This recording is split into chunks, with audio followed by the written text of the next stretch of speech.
We are excited to welcome you to the Health Professions Interprofessional Education event.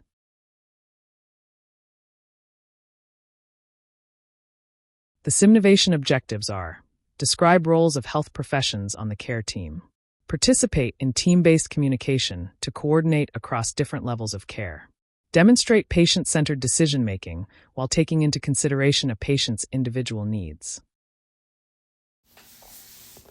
It's 0-0 here in the first inning with talented sophomore Taylor Shiflett on the mound delivering the 0-2 pitch. Oh my goodness.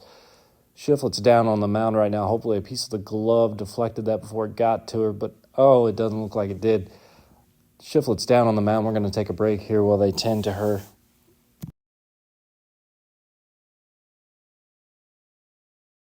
Taylor is a 19-year-old softball player who was struck in the head with the ball while playing in a collegiate softball game. She has an initial brief loss of consciousness and falls to the ground.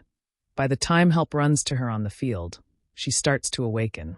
Taylor is taken to the local emergency department via ambulance after having increased confusion, vomiting, and a worsening headache after the trauma to her face. She has a history of right rotator cuff injury, polycystic ovarian syndrome, and visual processing learning disorder. Taylor takes prescription medications Sprintec and metformin. She is a Division I athlete in her sophomore year with a full scholarship. Her major is social work. Primary language is English. She lives on campus with 2 teammates, denies smoking tobacco, occasionally drinks alcohol on the weekends, and denies illicit drug use.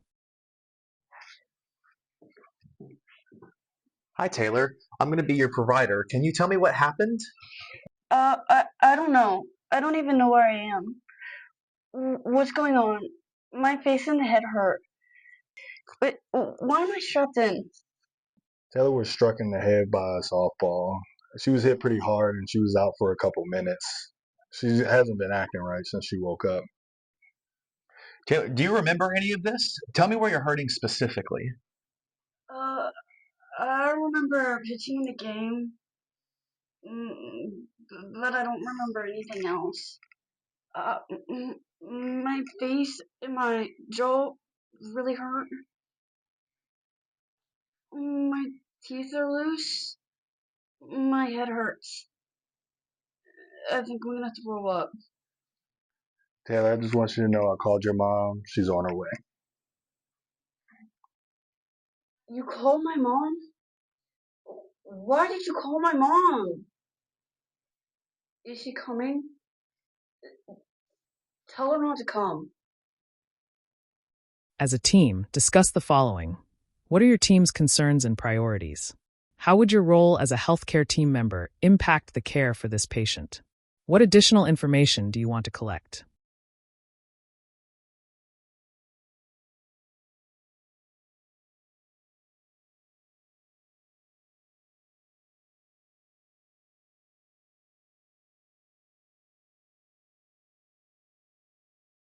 Taylor was diagnosed with a traumatic subarachnoid hemorrhage, as well as facial contusions and abrasions. She was admitted to the medical surgical unit for observation and further evaluation.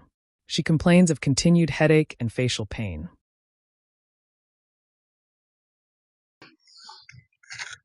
Hi, Taylor. How are you feeling today? I'm okay. My face hurts. Something's not right. What's going on? She's nauseous all the time. She's crying about her head hurting, and obviously she's having trouble getting the words out. Did anyone explain her injuries or her treatment plan to you?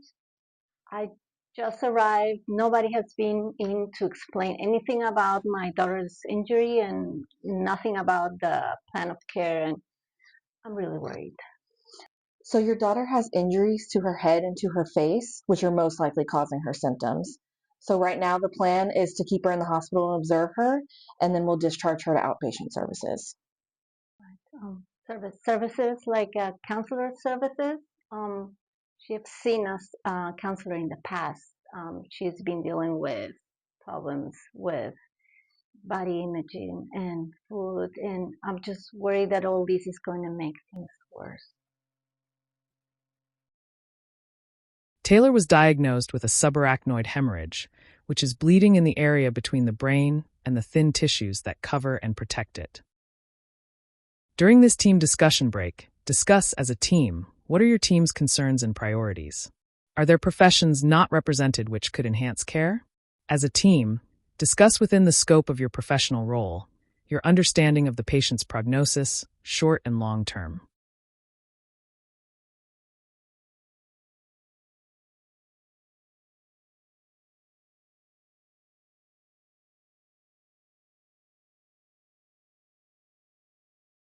Taylor was discharged home and presents today for outpatient services related to her injuries. Her vital signs are normal, but it is noted that she has lost 5 pounds since her hospital discharge.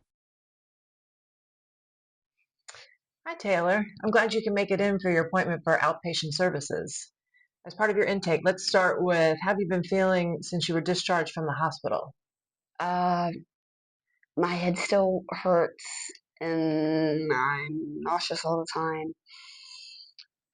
My face looks different and I can't get my teeth fixed because I don't have dental insurance. And I'm still having trouble eating. I just feel like I'm never going to get better. I understand your frustrations with your continuing symptoms. Keeping up with these outpatient appointments is an important step in your recovery. So let's take it one step at a time. I'm going to try and make it to all these appointments, but it's going to be really hard with everything going on. I mean, I have school and I have to get back to softball, and I just don't have the time or the money to be doing anything extra. And I have to keep my grades up so I keep my softball scholarship. As a team, discuss the following questions. What questions can the team ask to improve their understanding of the care that is needed? What factors affect Taylor's access to health care? Consider all social determinants of health. What support systems need to be in place for Taylor to experience a return to normal or new normal?